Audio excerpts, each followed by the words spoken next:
So I'm looking at my Tope Kukri here and just wanted to talk a little bit about it since I've had it back after I sent it away to have the edge thinned out and the geometry of it changed. I did a pretty extensive test a while back there where I compared this to my Bark River JX5 and my Lon Humphrey Retribution. And unfortunately, with the way the geometry was on the blade here, like the edge and stuff, it was so obtuse that I couldn't even use it. Like, it was splitting maul thick. And my buddy and I, that were doing the testing and stuff, I mean, we just gave up on it. So that was disappointing because, you know, it's an expensive piece of steel. And it's, you know, a nice looking knife, and it, you know, fits all the bills as far as the way it looks and what you'd, I mean, it leads you to believe that it's going to be a machine, you know, an absolute monster of a chopper and a cutter and stuff, but it wasn't. So I sent it back and had Dan thin the edge out. Now the edge geometry now is just, you know, phenomenal. It's absolutely excellent. It's like a laser. I haven't measured it recently behind the edge, so I'm going off of memory here, and I think it was about 20 thou, 25 thou, so it's right in the ballpark of the other knives. So it cuts through saplings, you know, really well, like with a ton of authority. Like, it just rips through them like nothing. So it's definitely got the cutting geometry and the size and the weight to make it a good chopper, but it's still lacking, right? And the big thing here is this handle and this big bird's beak. So if you look between this point and this point, when you're chopping, all of this area here, when you're hitting something with the blade, it's transferring shock into this bird's beak, like it's just jackhammering your finger. So I wore a big hole through my pinky. It's not a big deal or anything, but you know, it became quite uncomfortable very quickly, and it, you know, hits your, you know, the knuckle of your bone even, just because of the width of it. I don't have small hands, so like, I mean, it's a big handle, but it just is not comfortable.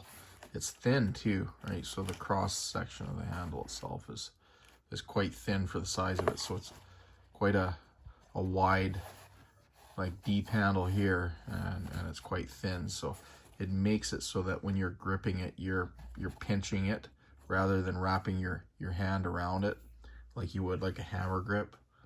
So that in itself also puts a lot of pressure points along this area of the handle as well.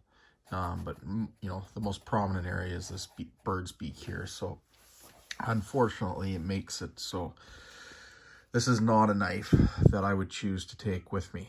I haven't used it enough on the light saplings and stuff to really, you know, say whether or not it would be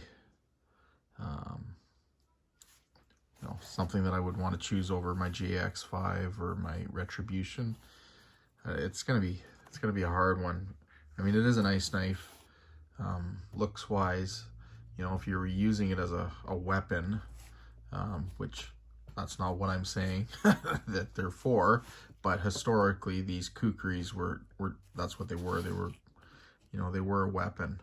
I can imagine that this thing would be lethal, just lethal, with its cutting radius and just, you know, the speed at which this portion of the blade would hit its target would be just devastating, right? So from that perspective, it's you know, probably really good, and it's definitely going to be way better than those other blades, which are dedicated choppers.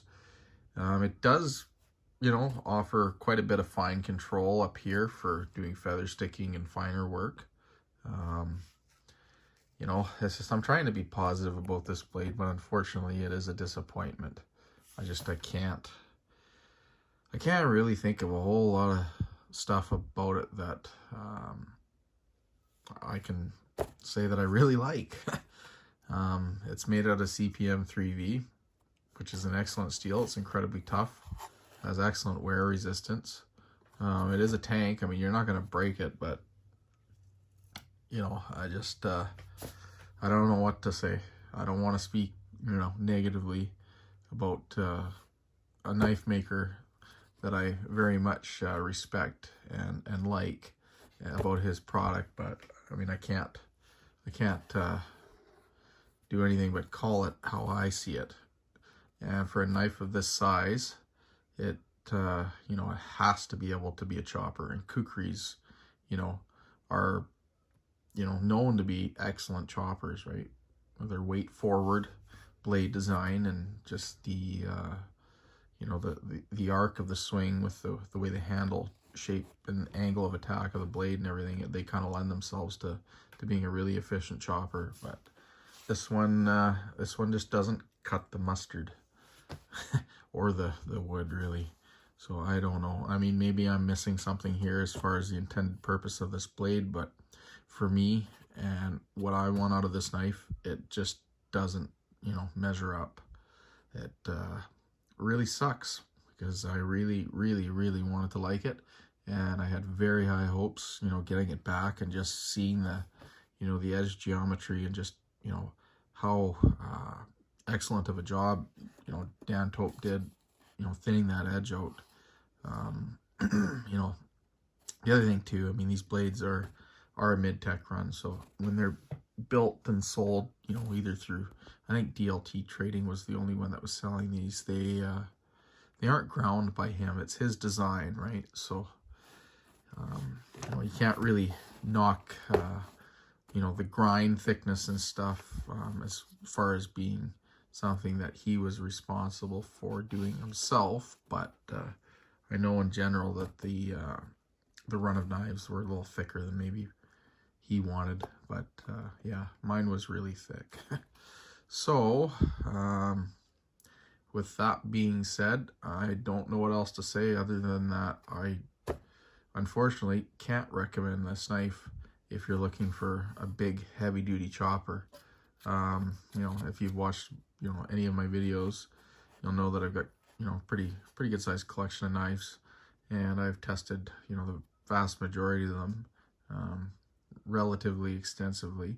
And my bigger knives, I've really whacked on them pretty hard, like thumped into some pretty good sized wood. And where I live, there's no shortage of it, right? So yeah, this one was tested, and it was tested against, you know, those other two there, the JX5 and the Retribution, and it just, unfortunately, there's nothing I can do to make this knife any better with the way the handle is.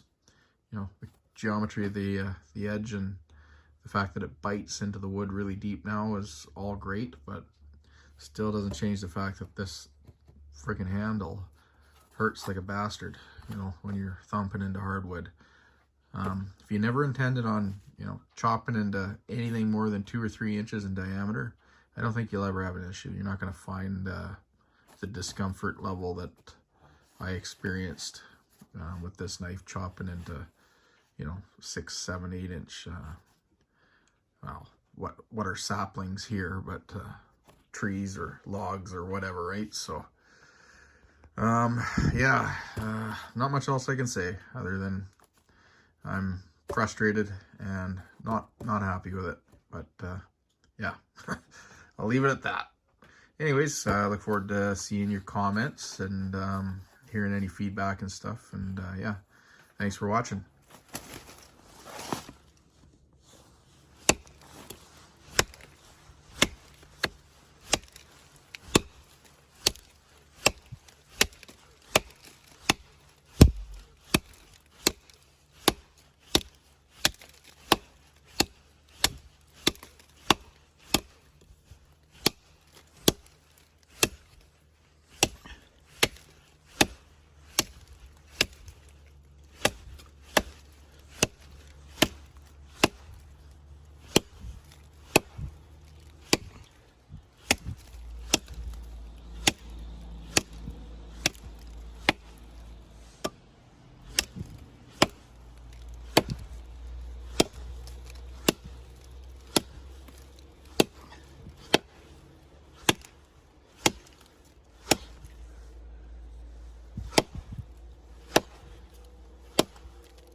It's better, but it's still a fail. Fucking thing is so uncomfortable.